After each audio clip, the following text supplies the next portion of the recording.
თავი მეცხრე.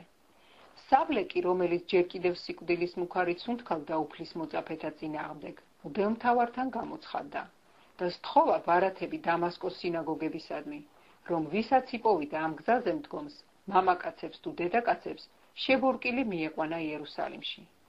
გზად მიმავალს, როცა დამასკოს უახლოვდებოდა, უეცრად მოეფინა ნათელი ზეციდან. დაეცა მიწაზე და მოესმა ხმა, რომელიც ეუბნებოდა: სავლე, სავლე, რად მდევნი მე? უთხრა: ვინ ხარ შენ უფალო? მან კი: მე ვარ იესო, რომელსაც შენ სდევნი, გაგიჭირდება დეზის წიხვა. შედრწუნებულმა და გაუგნებულმა უთხრა: რას მიბრძანებ უფალო, რომ გავაკეთო? და უთხრა მას უფალმა: ადექი და შედი ქალაქში და გაიგებ, რაც უნდა გააკეთო. კაცები კი, რომლებიც მასთან ერთად მიდიოდნენ, უსიტყვოდ იდგნენ. ხმა კი ესმოდათ, მაგრამ ვერავის ხედავდნენ. სავლე წამოდგა მიწიდან. თვალები გახელილი ჰქონდა, მაგრამ ვერავის ხედავდა. ხელი მოკიდეს მას და ისე შეიყვანეს დამასკოში. 3 დღე ვერ ხედავდა, არც ჭამდა და არც სვამდა. დამასკოში იყო ერთი მოწაფე, სახელად ანანია. უფალმა ჩვენებაში უთხრა: ანანია, უთხრა: აჰა მე უფალო. უთხრა მას უფალმა: ადექი და წადი ქუჩაზე, რომელსაც ქვია პირდაპირი და იუდას სახლში იკითხე ტარსუსელი კაცი, სახელად სავლე. აჰა ლოცულობს იგი. იხილა მან ჩვენებაში კაცი, სახელად ანანია, რომელიც მივიდა და ხელები დაასხა მას, რათა თვალი აეხილა. მიუგო ანანიამ: უფალო, ბევრისგან მსმენია ამ ადამიანზე, რაოდენი ბოროტება უყო შენს წმიდებს იერუსალიმში. აქაც მღვდელმთავრებისაგან აქვს ხელმწიფება შებორკოს ყველა, ვინც შენ სახელს ახსენებს.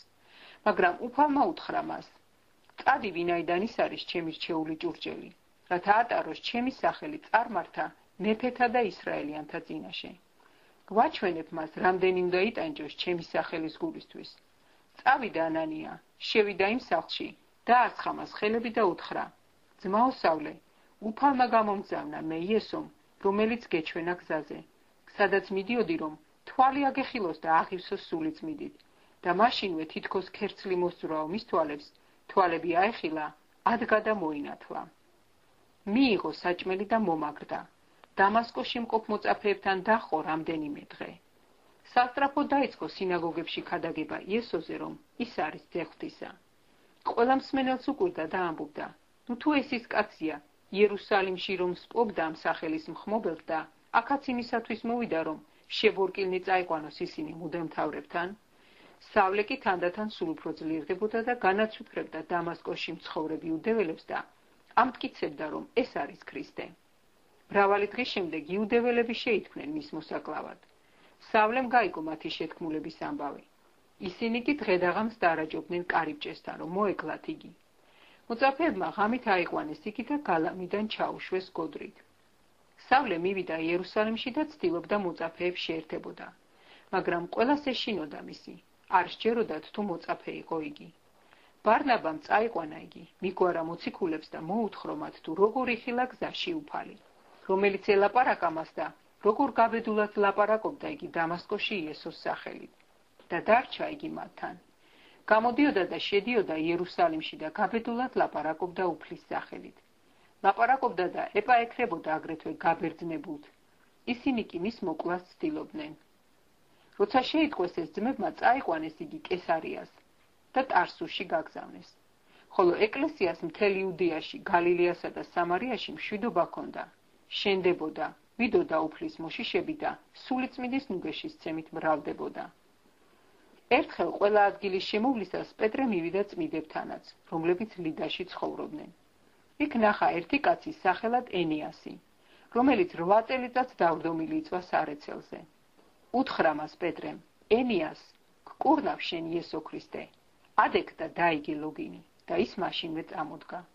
ხედავდა მას ყველა, ვინც ლიდასა და შარონში ცხოვრობდა და მოიქცნენ ისინი უფლისაგენ. ხოლო იაფოში იყო ერთი მოწაფე დედაკაცი, სახელად ტაბითა, რაც თარგმანით ნიშნავს ქურციგს. იგი სავსე იყო კეთილის საქმეებითა და მოწყალებით, რასაც იქმოდა. იმ დღეებში იყო, რომ ავად გახდა იგი და მოკვდა, განბანეს და დაასვენეს დედათვალში. ვინაიდან ლიდა იაფოს ახლოს მდებარეობდა, მოწაფეებმა შეიტყვეს პეტრე იქარისო და 2 კაცი გაუგზავნეს სათხოვნელად, რომ არ დაეყოვნებინა მათთან მისვლა. ადგა პეტრე და წავიდა მათთან. როცა მივიდა, აიყვანეს დედა თვალში. მის წინაშე წარდგა ყველაქრივი. ისინი ტიროდნენ და უჩვენებდნენ მოსასხამებსა და სამოსელს, რომლებსაც ქურცი კი უკეთებდა, სანამ მათთან იყო. პეტრემ ყველა გარეთ გაისტუმრა, მუხლი მოიყარა და ილოცა. მოუტრიალდა გვამს და თქვა: ტაბითა, აღდეგ. მან აახილა თვალი და პეტრე რომ დაინახა წამოჯდა. ხოლო მან ხელი გაუწოდა, წამოაყენა, დაუძახა წმინდებსა და ქრუებს და ცოცხალი წარუდრინა იგი. ეს ცნობილი გახდა მთელი იაფოში და მრავალმა იწამა უფალი. მან მრავალი ხანი დაჰყო იაფოში, ვინმე მეტყავეს სიმონთან.